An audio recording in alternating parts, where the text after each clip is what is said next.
I've got this thing here, which is called, for me, it's called the circle of life.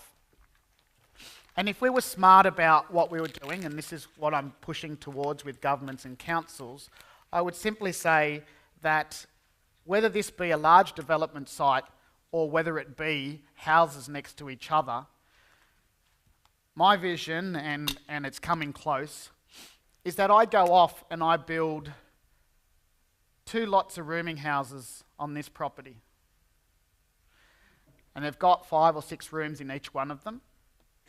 And in this house here is a Gen Y that lives there solo, got their own bathroom, comfortable living, it's reasonably affordable so they don't have to live with their parents and they move into that. I then go and build a property which is the 60-30 or equivalent somewhere, and this person now finds a girlfriend and they go up and they either rent or buy this property. Because they're living in this side of it, they can then either put a head lease over the top of it or own the property, and they can put someone else in there and they've got rental getting paid. Their mortgage is now getting paid down so that they can continue to afford to live. Maybe their mortgage gets covered completely. We then have the position where they have a child or they just want more space. So they move into here. They then put someone in here to rent. They've still got rent coming in. They have one child. Well, they kick that person out. Their child goes into there. They have a second child and then they decide, well, you know what? We probably need something a little bit bigger. So I'll come in here, I'll build something bigger and I will move my family in here. They have another child in this place.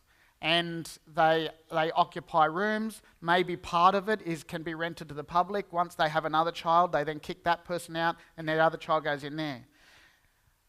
They're crazy and they have 4 kids. 4 daughters, let's call it. Really crazy. And then they put in here the same thing. They live in this property and everything's fine. Now there's a point in time where their first child down here, by the time they reach up here, becomes a teenager of 16, 17, 18, 19, then 20, and in that period of range, one of the teenagers will move down and their circle of life starts. Because they've got one person less in here, they either rent out the component of it because it's allowable under the new changes and regulations which will come in the next little time, or on the same property, they downsize again, they then lose another child, they go downsize again, and at this point in time, when all of these children are moving into these separate accommodation, they go and buy themselves a caravan, they live in this part of it, they rent part of this one out, and they get some rent coming in. When it gets to the point where either one of the parties dies or they decide that that space is too big, they end up going and living in a rooming house. And if we look at this as a circle of life, it's important because you've got up here, you'll have a hopscotch court going. There'll be a basketball ring in the corner over here. There'll be over here some sort of play area and a barbecue in this corner. And this is what we call community.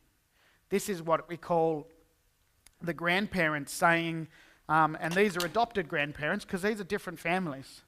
And the grandparents that are across here, or uncle and auntie, whoever, comes across to this young couple that's just had their first baby and goes, you know, I remember what it was like to have our first baby and we didn't have any time.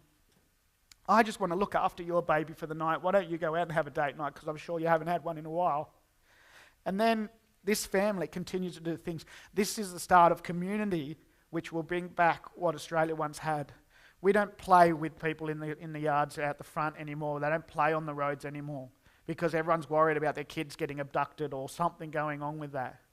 You know, and it's not fair that us as Australians, as a nation that can get on with each other quite as well as anyone else, the multicultural component of what goes on here. And if we can all work towards this, not only are we going to fix an affordability problem, but the young can start to buy property, and you as investors can also benefit out of it. And that's what the government's missing. The mum and dad investors are the answer to what we need to do to fix affordability in this country. And I hope you're on it.